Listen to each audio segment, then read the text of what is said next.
It's time for the Hockey Writers Grindline, a weekly show covering everything Detroit Red Wings. Brought to you by our own iconic top line of Wings writers. Sit back and enjoy The Grind.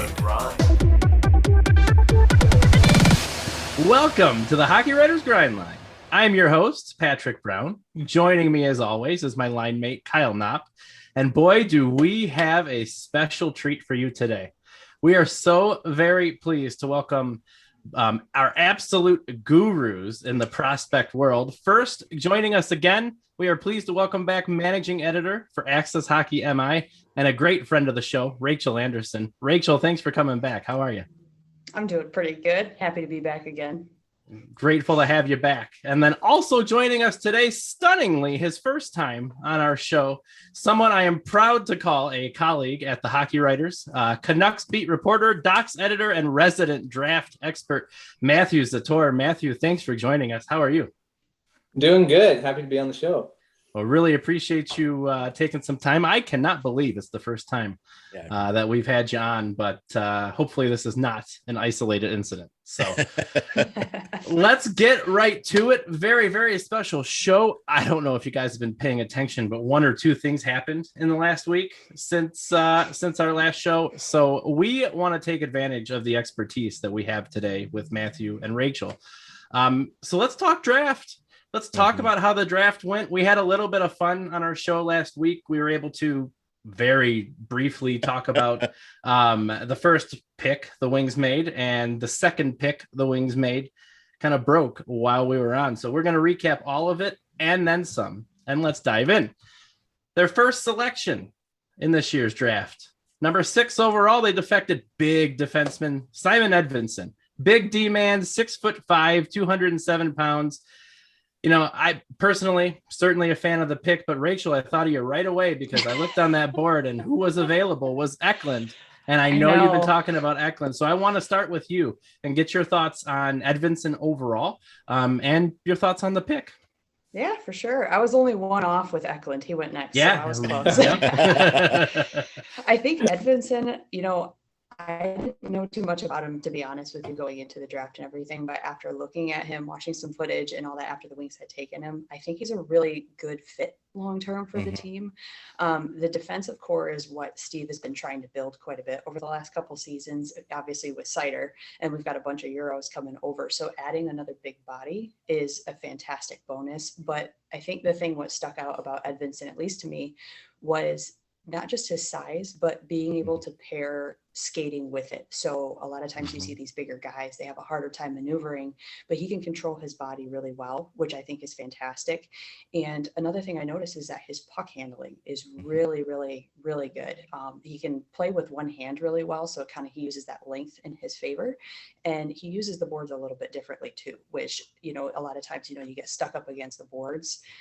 He kind of plays a little bit further away from them, using them almost as another body to work off of instead of pinching himself up against him. So I think overall he seems to be a really smart pick. It's going to take a couple seasons. I think it's not going to be one of these things where he's in the NHL right away. But I think for the first pick for Detroit, I think they did a really good job. And, the next couple seasons, he's going to be fantastic. I just have to know what your gut reaction was when you heard it, knowing Eklund was on the board. Your initial reaction, was there a twinge of disappointment or were you happy? I don't want to say I'm disappointed in anything that Steve does. I wasn't super surprised. I really had hoped they would go for Eklund, but we do need a really strong defensive line in the coming seasons. So it made sense. And, he's a good pick. We didn't lose out on it at all. I think Eklund will do fine where he's going, but overall, I think Detroit made a good selection. I was just disappointed because I was wrong, really. Fair enough. Well, Matthew, Matthew, your thoughts on Simon Edvinsson, what you've seen, and I know you've been watching him a while, so maybe how you've seen him develop over the course of the year as well.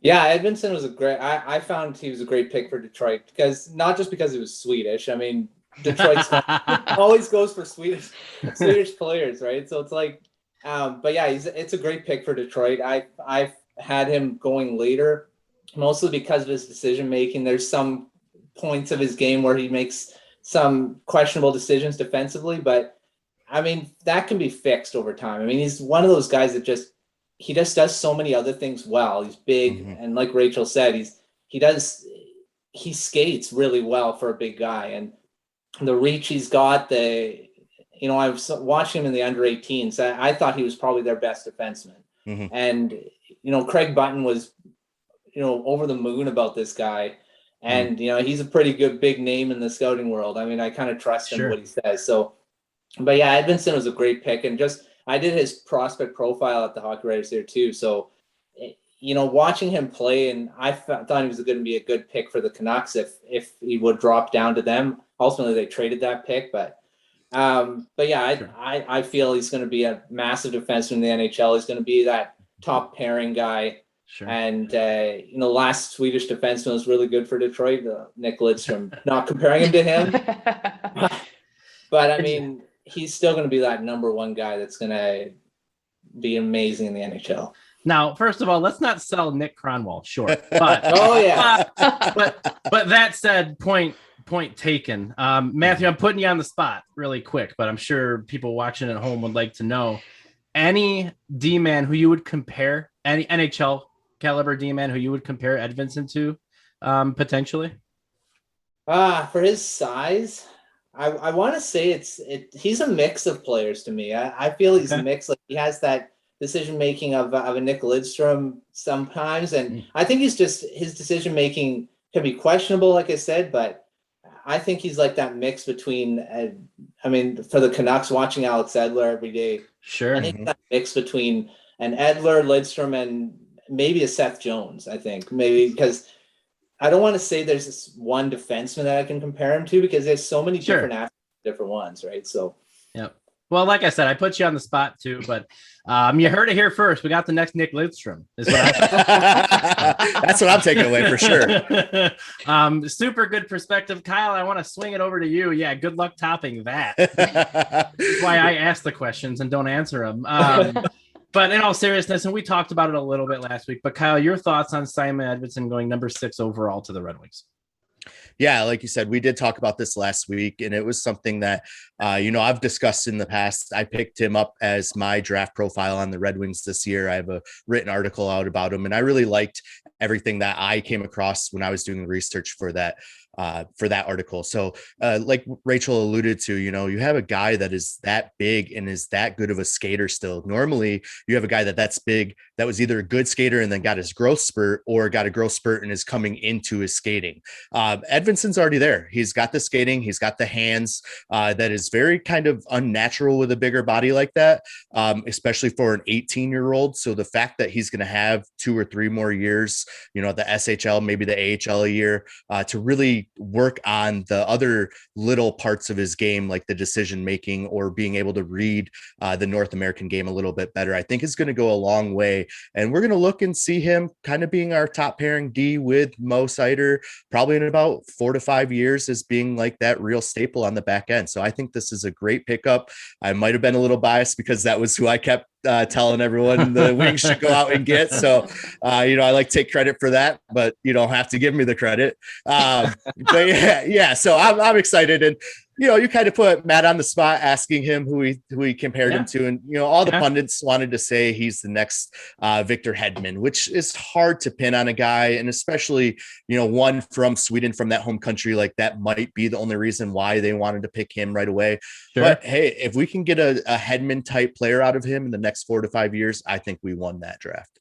I like it. Really good feedback, really good commentary.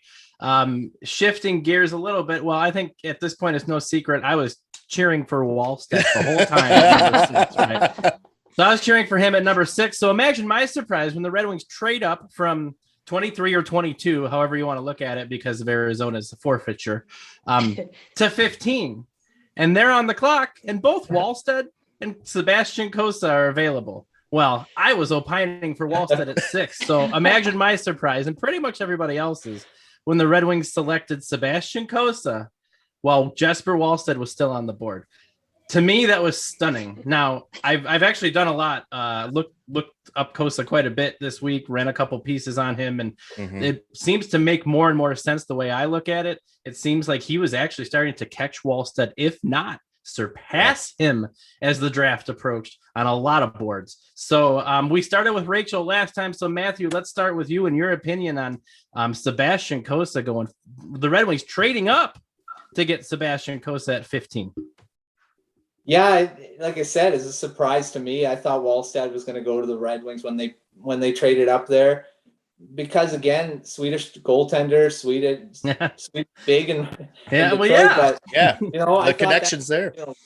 I thought that was going to be the pick, but picking Sebastian Cossa, looking back at how much he rose on the draft boards and how well he did for the Edmonton Oil Kings, and his numbers are ridiculous playing on that team, and he's going to be a hell of a goaltender. I didn't think he was going to go at that point in the draft, but like you said, he was just rising up, and the Red Wings probably thought they couldn't get him at 22, which is where I projected him to go. I thought he was going to go around that point.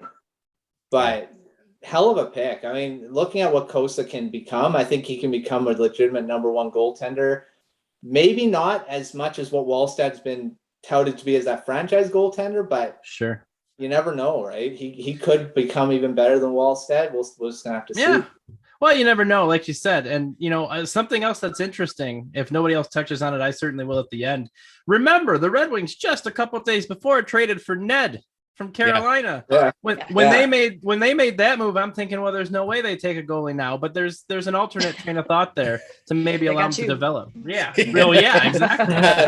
The Red Wings overnight almost went from having a very bleak goaltending outlook to a very good one, but people don't want to watch me and hear what I have to say. Rachel, your thoughts. What went through your mind when they called Cossa 15 overall? They're obviously here for my thoughts. Our viewership triples when you come on, Rachel.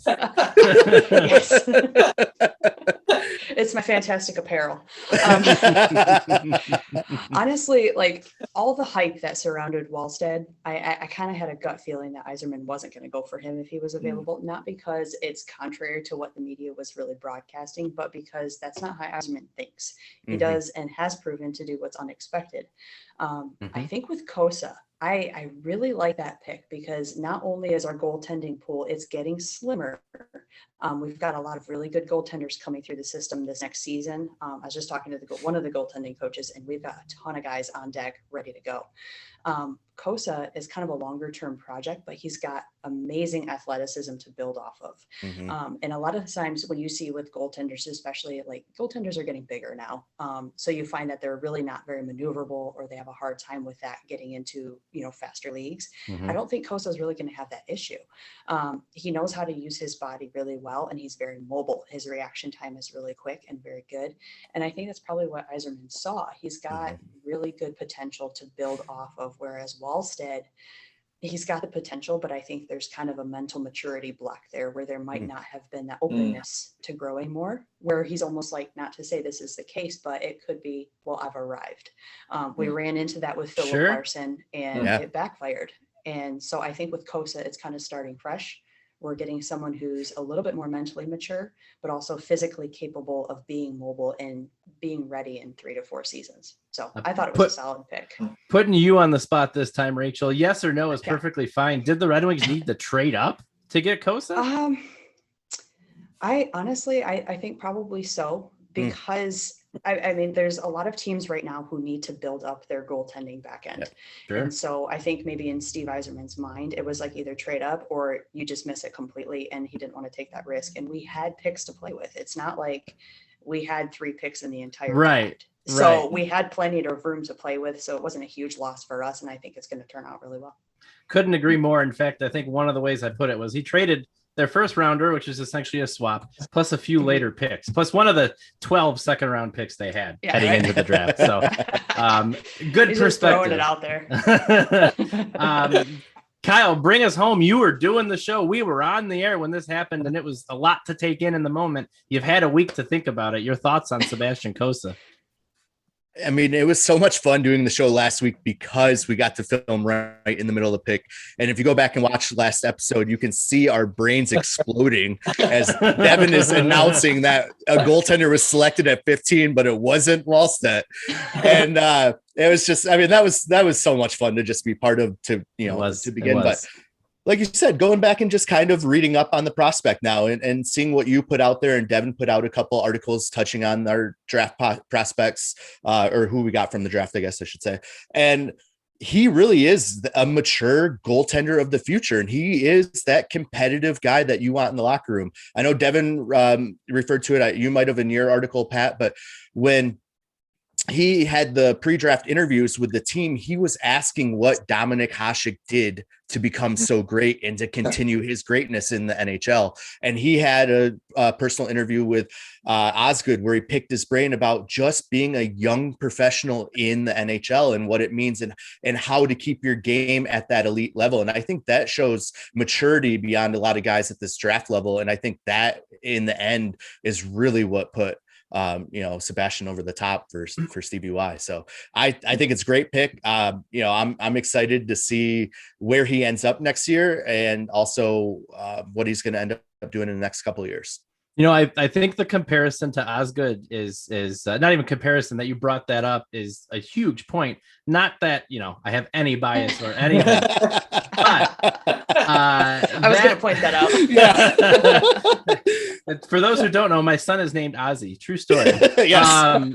But all of that said, right. And actually, hang on, I'm going to say hi, Ozzy, because I know we'll be watching it tomorrow. All of that said, keep in mind as well, Cossa, the reason that comparison works out so well is because Kossa's kind of been dogged for being on a really, really good team this year. Yeah. And so because he was on such a good team this year and played 17-1 or whatever he was.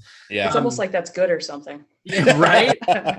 Almost. Everybody keeps saying, well, the team in front of him was stacked. Well, who heard that back in the day? This guy right here. Yeah. And to me, Osgood's a Hall of Famer all day. So if Kossa's an Osgood, I think we're in good shape. Yeah, that's a great point. So thanks for letting me go on an Osgood tangent. That was a treat. I want to say hi to Ozzy as well. Love the skating videos from Tuesday. Keep it up, buddy. Keep skating. I like it. Keep skating. Cool. So, all right. That's our first round, but we have a lot more to talk about. So we're going to keep plugging away. Let's talk second round. In one of the more unsung names, you hear a lot about Chaz Lucius and his name, but can we talk about Shai Buium for a minute? Because to me, that was a dark horse for name of the draft, in my opinion. And another big defenseman, 6'3", 214 pounds, and surprise, surprise, another defenseman that the Red Wings took. This one in the second round. Let's talk about Shai a little bit. Rachel, your thoughts on drafting the D-man and what they can expect out of him. I really like this pick because you're right. It was a dark horse. I don't think anyone saw this one coming, especially from Steve. And yet again, another defenseman, another towering one at that. And there were forwards available. Oh, sure. Yeah, exactly. And I think that's what's thrown a lot of people off too. He didn't draft how they thought he should. But I think with Shai, the coolest thing about him is that not only with the maturity that he has, but he has, I think, a lot of personal responsibility on and off the ice, where I think for me, a lot of the later round picks, like even second, it's not super late, but second to all the seventh round, a lot of what I look at is the character of the player, because they're going to have a little bit more development as far as their playing goes, but the character is something that is going to help build that.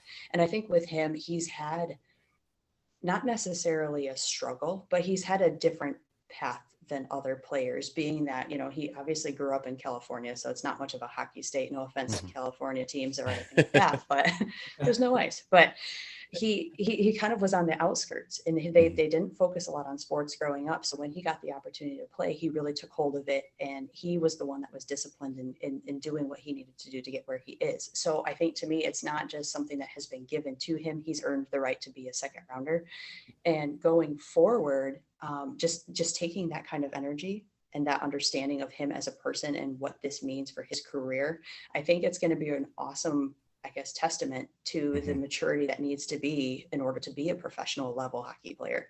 You can't just walk on the ice and expect to be great, or get drafted in the first or second round and expect to make it. Yep. From here, it's going to be an uphill battle for him, but I think he's got the stamina mentally and physically to do it. Really good points, Matthew. I want to swing it over to you. I believe, if I'm not mistaken, in your draft grades that you just released, this may have been a stretch in your opinion going up. I may be paraphrasing, but your thoughts on Shai Buium? Rachel nailed it with the character with this guy. I didn't think he was going to go in the second round. I feel like the Red Wings could have got him a little later, but when you want a guy, you don't wait.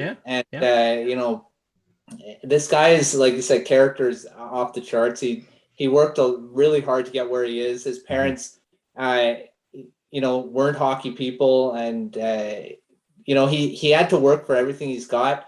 And to get ice, it's really hard in California. Like there's no ice to really do. But he's a heck of a defenseman who just going back on the ice with him, and he's got size, he's got speed, he's got the brain, he's got hockey IQ off the charts too, and I think he's going to be a top 4 defenseman in his prime, and a hell of a one at that. Being leadership wise as well, he's going to be really good in the dressing room. That's a great pick for the Red Wings, even though I think maybe it could have been a bit of a stretch. But like I said, when you want a guy, you pick him, and Red Wings made a heck of a decision. I love hearing you say that too. When you want a guy, you take him, because I don't think enough people get that. Yeah. It's how dare, well, it's like, look, my next pick is in 30 picks. Okay. So if I think this guy's going to go in the next 30 picks, 32 picks, then I'm going to take him now. So I love that train of thought. And one other thing that you said, and Rachel, you also said, man, is there ever a trend? And I love hearing this. I hear hockey IQ a lot from what you guys are saying. I hear good locker room guy, good teammate. And I hear he's just got that character time and time again. And as a Red Wings fan, that's reassuring to hear. Kyle, any further thoughts on Shai before we move on to the third round? Absolutely. This was the one area of the draft that I kind of knocked the Red Wings a couple points off, just because they traded 2 picks up to get Shai, which I'm glad we got Shai. I'm happy we got Shai, but I definitely thought he would have still been there 2 picks later. So maybe we gave away a few extra darts in the later rounds that could have come in handy for more things for us to talk about. But, all said and done, I love the pick. And if Edvinsson's our next Lindstrom, then I think Buium is our next Rafalski. And I think that's going to be a great player to have in the coming years. I like a bigger version. Yes, a much bigger left-handed version, though. Well, super good perspective. I thought it was puzzling too, trading up 2 picks to make that selection. But you have to think there were things happening behind the scenes to make all of a sudden your third round pick you're going to take, you find out is going to go in the second. I don't know. But I thought it was a peculiar move to move up 2 times, but we just got done saying, hey, when you take him, you take him. And that's it. And to add to that point real quick before we move on, is the very next pick was a tall left-handed defenseman that was taken. So maybe Yzerman knew that Buium was on their draft board as well. So like you said, you want a guy, you make that moves. Yeah, we'll give up 3rd, 4th, 5th round picks all day to move up a few picks and get the guy we really want, especially in the second or first round. So super good observation about the subsequent pick after he was taken, by the way. Super good observation there. So, all right, we will keep plugging away here. Let's talk third round forward Carter Mazur. Hometown boy, if I'm not mistaken, right? Born in Detroit, at least according to Elite Prospects before this show. So born in Detroit. But is it going to change overnight? Depends on where the birth certificate says it's from, right? They're just whitening it out right now. But what do we think? Third round. So we're starting to get into these fringe picks right now. These aren't quite diamonds in the rough yet, but they're fringe. So Matthew, I want to start with you. What did you take away? What did you see out of Carter throughout the season? Well, here's another guy. We just talked about character. This guy is another one, leadership, and that's what he embodies. He's the captain in Tri-City, and that I think that's his biggest attribute. He is a little undersized to play in the NHL right now, but I mean, you're looking at the undersized guys that are playing right now in the NHL. It's like, is that really something we should be talking about anymore? And with size, everyone keeps talking that undersized, they're not going to make the NHL. You tell me so many guys defy the odds and do that. Yeah. And I feel with the way his character-wise and his work ethic, I think this is a guy that will be in the NHL one day.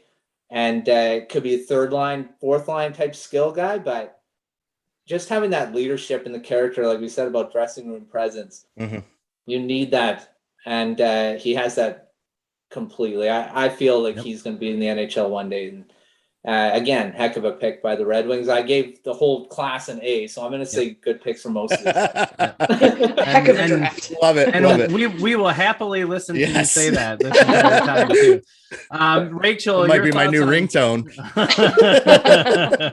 Rachel, your thoughts on the Red Wings third round selection, Carter Mazur?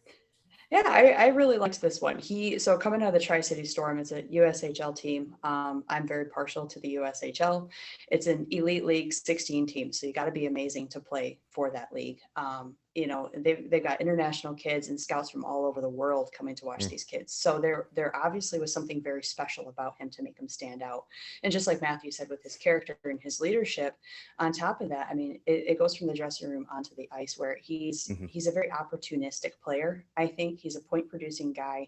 And I think that's where the leadership comes into play, where if he gets the puck, he's making something happen. If he's not making something happen, he's getting his teammate to make something happen and set that up. So I think he's got really good vision. He's got really good just overall enthusiasm when going into plays and taking those chances. Kind of a risky guy. And I mean, he is a little smaller, and you're right, Matthew, like the undersized, oversized, all that kind of stuff. It's really shouldn't be a topic of conversation anymore. So anyone kind of knocking on that, it's like, he's a kid. He's gonna get bigger. Yeah. Like we have to remember that I'm more than double these kids' age. So I mean, I didn't get bigger, but they're definitely putting on some size. So they shouldn't worry about it. But I think his mentality going into a play when he gets on the ice, that kind of energy, he very well could make it to the NHL. And I'm gonna be excited if he goes to the AHL at least, and I can see him in Grand Rapids, and just to kind of see what that enthusiasm looks like played out.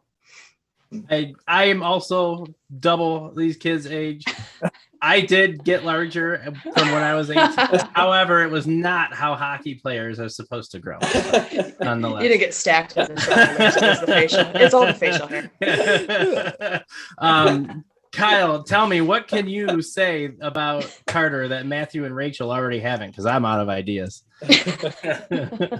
They touched on everything. I mean, he is going to be a great presence in the locker room. He's got that leadership mentality. And one other thing that I've noticed is he just plays his game without any fear.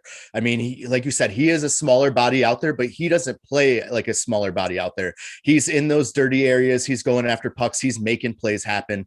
The kid is he's a competitive player. He's just going to be a monster, on the forecheck. And that's exactly what we want. Sure. So awesome. Good perspective. We are going to talk about Detroit's fourth round selection, but before we do that, I want to pay some bills really quick. Take a quick time out. Thank you for watching our show. Give us a like, subscribe to the Hockey Writers channel. We just hit 1,000 subscribers and we love it. There's so much good stuff on here. We've got Blackhawks banter, Sabres scoop, chicks and sticks, and as always, the OG show, Hockey Writers Live with Mark Shegg. Follow us on Twitter. Sign up for our Morning Skate newsletter. We're on Spotify. We're on iHeartRadio. Any way you want to get your news, we'll go out. We'll send smoke signals if you want us to. If you want to get your hockey news that way. But we love your likes, your comments, your subscriptions. Yes. Thank you for continuing to support us. It really does mean the world, and we love bringing you this every week. So, all right, bills are paid. We're on the air for another week. Life is good. And let's talk about job security. Exactly. Let's talk about the Red Wings fourth round selection. Another, in my opinion, dark horse for name of the draft, if nothing else. Yep. Also near and dear to my heart, a Scottsdale boy, and Scottsdale starting to crank them out, huh? Let's talk about forward Red Savage, lady and gentlemen, because I was excited when I saw this name. Didn't know a whole lot about him, and I'm excited to hear your take on Red Savage because I've read some good things. Rachel, let's start with you this time. I'm just waiting for all the puns of his name to start. It's going to be, I can just see headlines now. It's going to be amazing. But I really like, he's crafty. He's creative, but he's also really edgy. I really like his grit, and yeah, he is kind of a dark horse as well, but it's almost borderline arrogance with how he plays, but it's not entirely a bad thing. So especially if you're getting picked in these later rounds, you need to have kind of like that, almost like aggressive push, not to the point where you're sitting in the penalty box all the time, but he just kind of dives into situations, and it might be a little head first sometimes. He might have a chip on his shoulder, but that's not entirely bad. I mean, going forward, you kind of want that, the guy that's going to get under people's skin, but you can match that with creativity. And I really like that pairing. And like on anyone else's team, I hate it. But for the Red Wings, we need that. And I think we've always been a classy organization, and the chippy players we have done it within reason. And I think Savage will be along the same line if he makes it that far. But I think the journey there is going to be a little bit of a learning curve for him to kind of, I guess, mature that style of play a little bit, but I don't know. I really like him. I think it's gonna be really fun to watch him. So first of all, that analysis was savage. So there it is. Number one. I had to. You set it up. We should have a little tracker. Yeah, where's our tracker? Yep. No, don't get red with anger. No, okay, I'm done. But I was reaching a little bit. I think those were super good points. Matthew, want to send it over to you. Your thoughts on Red Savage and the Red Wings pick there? 2 words, Chris Draper. And I feel like it's a high praise for this guy, but he was a favorite of mine throughout the whole draft. I watched him at the BioSteel All-American game, and I was part of the media. I actually had credentials to do that, and his interviews were great. It was an amazing, again, another character guy. Like Rachel said, a little bit of a chip on his shoulder when he plays, which I think is amazing to have, on the ice. And he's relied upon to take all those defensive zone faceoffs. He's really good defensively. I think, like I say, Chris Draper type player. It's maybe high expectations for him. He may not hit that, but I just see a lot of. You guys will know better than me. I mean, I watched Chris Draper on the grind line when they were at their height, and I feel he plays a similar style of game to him, and he's going to be relied upon in the NHL to play those minutes, those penalty killing, power play, that type of two-way guy that can be matched up against the top lines. And just the way he plays, I love the way he plays. And I wanted, again, this is another guy I wanted the Canucks to pick, but. So I feel amazing pick by the Red Wings. Yeah. The other thing you bring up too is his face-off ability, which that's a big reason why Bowman. I love that story from Draper. Obviously traded for $1, right? But Draper's winning draw after draw after draw, and Bowman shows up. I think it was Bowman, and says, "Hey, can you do that in the NHL?" And Draper's like, Yeah, and he just walked away. One of my favorite stories, and that's the role he had. Look, Draper was a grinder, and he won those faceoffs. And Rachel, perfect description, which backs up Matthew's comparison there. Draper, I wouldn't say he was necessarily under the skin, but he was a grinder. Yeah, for sure. But he was a grinder with the rest of them. The namesake for the show, all of them, and I love that comparison. Absolutely love it. Kyle, bring us home. Your thoughts on Mr. Savage out of my not hometown, but my stomping grounds now, Scottsdale. I love the comparison to Draper. I think that is excellent and will resonate well with Red Wing fans, especially as he's coming up over the next couple of years. Another comparison I threw out there, which will resonate with people who have been following Steve Yzerman's draft years, is a Yanni Gourde. He reminds me a lot of a Yanni Gourde, just gets in your skin, gets in your face in the corners, and then you try to face wash him and he's laughing at you in front of the net. And he just knows how to play his game, right? He has his game that he plays. It's his role that he has just bought into down in Tampa, and will likely keep going on with more of a importance in Seattle now. But if we can get Red Savage to be that type of player, a Draper or a Yanni Gourde type player, I think we definitely won with a 4th round pick. What about Patty Verbeek? Anyone? Any takers there? Yeah, okay. I can see a little bit, maybe. Just a thought. top of my head. But I digress. You delivered that question with such confidence. Fake it till you make it. That's what they say, right? So awesome. Super, super good analysis. Those were the top 5 that the Wings took. I do want to round out the best of the rest, if you will. So let's talk about the rest of their picks super quick. But we want to get to some viewer comments and questions from both our YouTube channel and Twitter.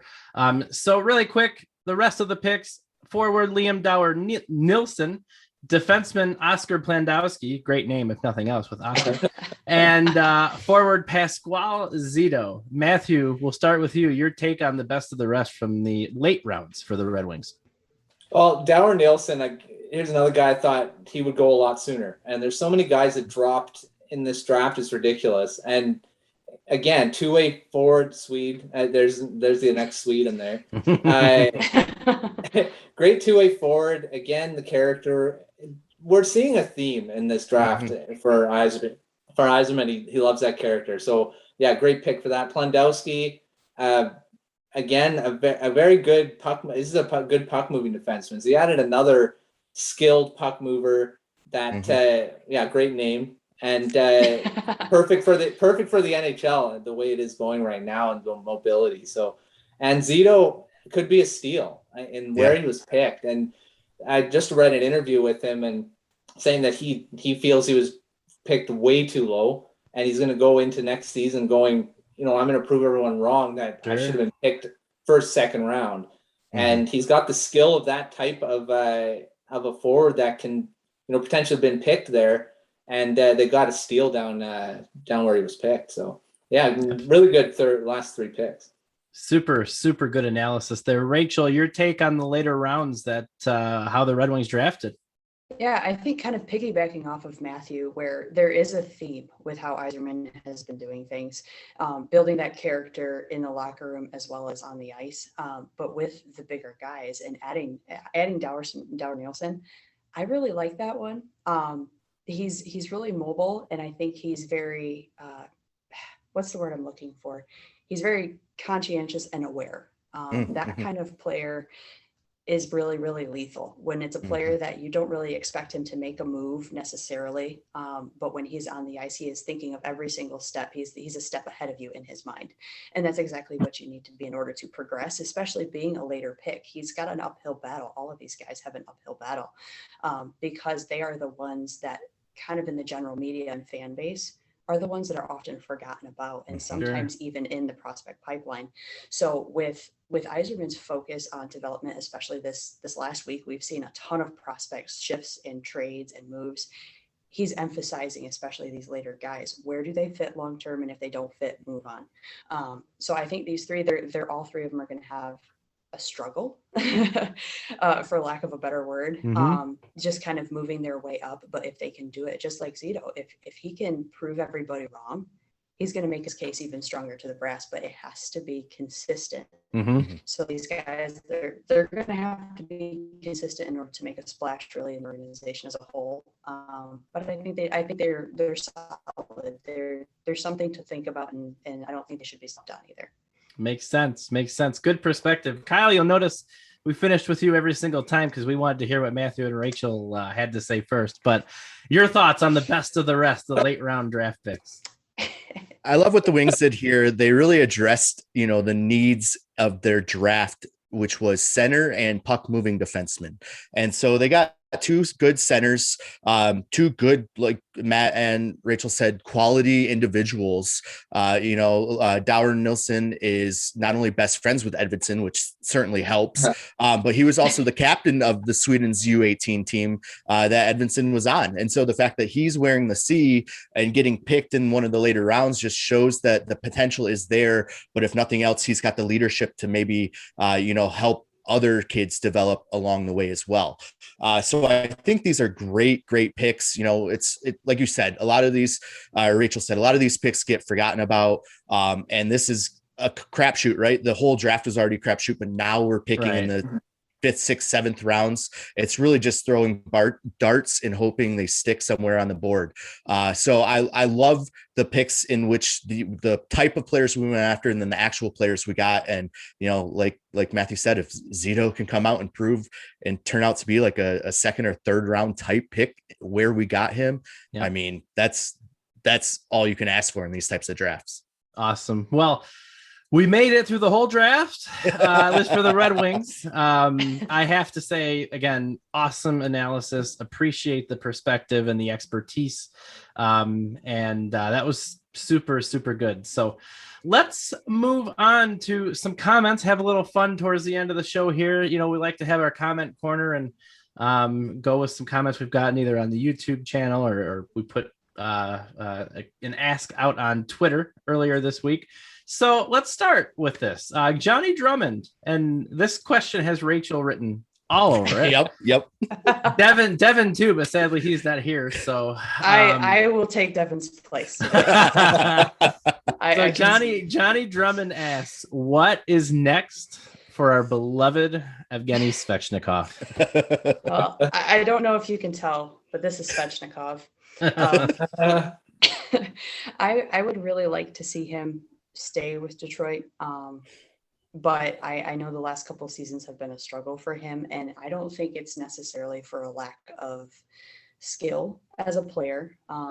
But mentally, I know he's battled his second season, coming off of a Calder Cup championship, his second season was a struggle with the injury and missing an entire season. And I don't think he fully recovered mentally from that. Physically, he has the ability. And I think, I've talked to him a few times, and it does seem, and he hasn't directly said this, but it does kind of give me the impression that he feels like his chance has been passed over, or that he's been brushed aside, getting called up and then benched or taxi squatted and just practicing. So that mentally takes a huge toll on a player, especially one who had such high hopes and they got dashed so soon by injury.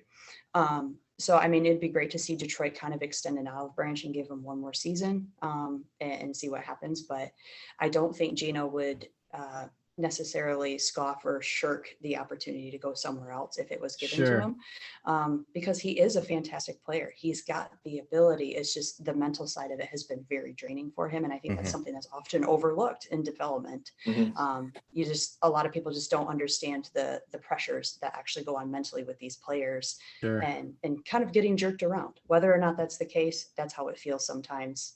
And they've got to try play like that. Well, it's tough to get lost in the business side of things and teams trying to put their best lineups out. And I'll tell you, even from my perspective, I mean, the taxi squad saga this season was tough to watch at times. It was hard to watch at times. You see some of these players seemingly wasting away. They're not playing in the AHL or wherever they could be playing. They're not playing in the NHL. And it was tough to watch sometimes. And I can only imagine the toll that takes on somebody's perspective. So super good points. Matthew, not sure how much you've been following the Svechnikov saga, but curious your thoughts on what's next for him. Well, I mean, just looking from where I've watched players like this go through the Canucks organization, and this year, just going back, Levy has finally made it to the NHL, but he was jerked. He was kind of, I think, jerked around a little bit too, and he had injury problems, and he's finally got himself out of it, but he could have easily been gone. In Svechnikov's case, I've watched him play. He's got a lot of skill, and I think if he doesn't go through the Red Wings, he'll make it somewhere else, because that's a good point Rachel said about the mental game, and that is overlooked in a lot of these things. Like these kids are human beings. They, just think about how you'd feel if you got injured and your dream of being in the NHL and you're hurt for a year and you have to rehab it, you got to go through it. And then you got to bring yourself back up to that same level and you're not given the opportunity to. It's frustrating. So, I mean, that has to be taken into account. And I think he'll make it somewhere else if he goes somewhere else. And it just depends on how much patience the next coaching staff has with them. And I still think I have a lot of hope that he will make it. Sure. And Kyle, you got the last word again. I'll start with you next time. Promises. Your thoughts on Svech? Yeah, I mean, I think Matthew and Rachel definitely hit it on the head with both of their comments. It is a drain and a mental toll to sit through that. And I think best case scenario looking back might have been that he was able to survive it with Detroit, where if he had been traded and then taxi squatted somewhere else, it might have really pushed him over the edge of saying like, okay, this team's giving me a fresh start. Oh, I'm not getting this fresh start after all. So, I had really hoped that Seattle was going to pick him up and give him the fresh start and just let his pure raw talent come through. I think he's going to eventually hook on with someone and be a great player, but hopefully maybe he can play a little bit more this year and really increase his trade value. And then we can maybe deal him at the deadline to give him a fresh start. But, I hope he can get some more looks, but with a lot of, some of the talent we're bringing in this year, we just picked up Mitchell Stevens today, who's another third, fourth line center, can play on the wing a bit. So that could cut into some of this playing time as well. Sure. So it's really going to depend on him coming into training camp and how he can set the tone this season. But I hope he gets another opportunity. Makes perfect sense. And I think we can all agree, we certainly wish him the best wherever it may be, although we hope to see him progress. So absolutely. Good question, Johnny. Good question. All right, let's move forward. We still got 3 more questions to get through here. At the Squoof, I believe is how you pronounce that. That is asked, awesome. I gave it a whirl. His or her question is, do you think Yzerman picked up Pius Suter to keep Bert in place? And first of all, let's talk about Suter for 1 second. Okay, great. Absolute fantastic signing, but that's not the question at hand here. The question is there any ramifications here in Yzerman's mind about potentially trying to keep Bert? Kyle, we're going to start with you. I don't think that's what he was necessarily leaning toward when he made this signing. I mean, yeah, Suter played with Fabry and Bertuzzi. I believe it was in Guelph, if I'm not mistaken. I was actually working with the Saginaw Spirit at the time and got to see Guelph in person quite a bit. And I remember texting a couple of my friends saying, remember the name Robbie Fabry because he's going to be a star. And so the fact that now we could have all 3 of them on the team, or do have all 3 of them on the team, I think that's great for chemistry wise. I don't think it's necessarily what drove the decision by Yzerman. Makes sense. Matthew, will throw it over to you. Yeah, I agree. I don't think that was his main thing of getting him just to keep Bertuzzi. I think he got him because he's a great player, and playing for Chicago, he kind of broke out there, and I was surprised that Chicago didn't re-sign him, but he was on the Canucks radar as well, and a lot of people wanted him here for the third, fourth line, and I think Detroit just signed him because he's going to add something to the team. That the bonus is having 2 guys that he knows coming into the dressing room, but ultimately, I don't think that was the goal when he did sign him. That was surprising. Agreed. Rachel, you get the last word on this one. I'm going to have to just copy paste the responses here because I don't think any of us should pretend that we know what Steve is thinking when he makes decisions. For sure. Yeah, right. Because none of us do. No. But I think the signing was a very advantageous one for the Red Wings, but I don't think keeping Bertuzzi was the goal. If anything, Bertuzzi is now going to have some stiff competition between his probably assumed line mates in order to keep his spot. So I think that might be kind of what Yzerman is playing at, is creating that competition within the team, which is something he's been driving for these last few seasons. So I don't think it was the purpose, because honestly, at this point, there's no emotional attachment for Yzerman. He's not desperate to keep any player. Right. He's not going to be put in that position. He wants you to be desperate to stay. I think the signing is great, but I think we're just going to see a lot more competition and hopefully a little bit more edge come out of both of those guys playing with Suter on their line. All good points, and stay tuned because I do think we'll probably have a lot more to talk about with Bertuzzi as the season progresses on, even as the off season progresses on. So to be continued.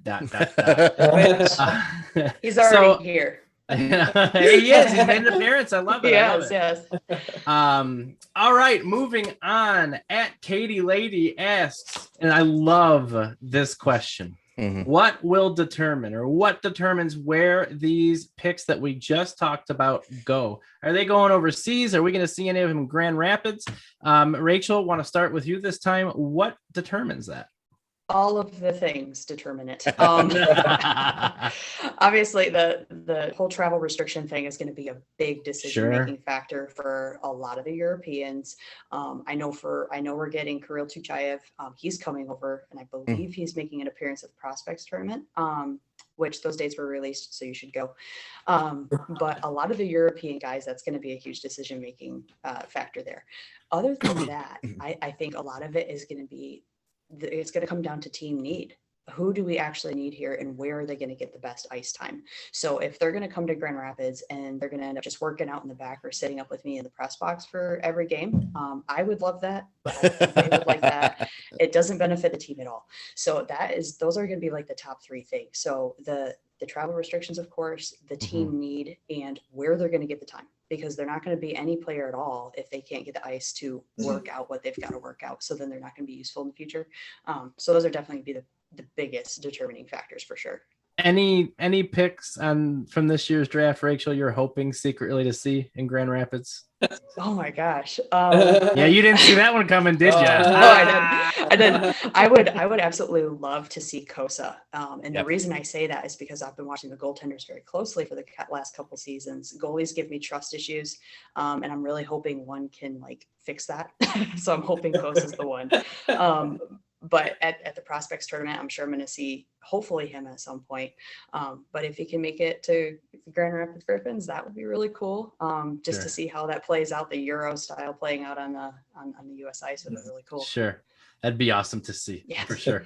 Matthew, your thoughts, your experiences on what you've seen, where these prospects go once they're drafted and all the respective seasons start up. What determines that? Well, Rachel nailed it with the travel restrictions. That's going to be a huge point in this. I mean, it's not something we normally have to think about, and I think that's going to make a huge determination of where these guys go. Guys that are playing in Sweden right now, some of their seasons are going to get started pretty soon. Yeah. There's training camps and preseason kind of. There's some stuff even going on right now. So I mean, that's going to make a difference in that. I think, like you said, if there's need and they're able to play like Grand Rapids or something like that, I think that's probably where it is. But ultimately, these guys have to play this season, and they're going to go where they're going to be able to play. Absolutely. Kyle, bring us home. You're good at it. My one addition to this, when I was working in the OHL, I don't know if the rules have changed or if they're going to make exceptions because of COVID last year. But if you were drafted from the Canadian Hockey League, so OHL, QMJ, or the W, you had to be at least 20 before you could play in the AHL. So you would go back to your junior team essentially. If you were 20, then you could go play in the AHL out of that league. It's definitely different for the Europeans, but I think Rachel and then Matthew discussed it. Reiterated it, the travel restrictions. And we're not just talking about how hard is it going to be to get a visa or how hard is it going to be for them to come over during training camp. We're also talking about how hard is it for them to have their families come visit them during the season. I mean, these are 18-year-old kids, right? They're going to be away from their families for eight months, over the course of the season. Like it's huge in their development, not only as hockey players, but as human beings, to have that support system. And if you're asking kids to come over and completely take away that support system, maybe that's not really what's beneficial for the development. So sure. I think, Matthew hit it right. It's going to depend on where they're going to get the most ice time, where they're going to fill the most need for the organization, but also for their development. But I would say, maybe Edvinsson might crack Grand Rapids lineup. But for the most part, I would say most of these players are going to stay in their respective leagues.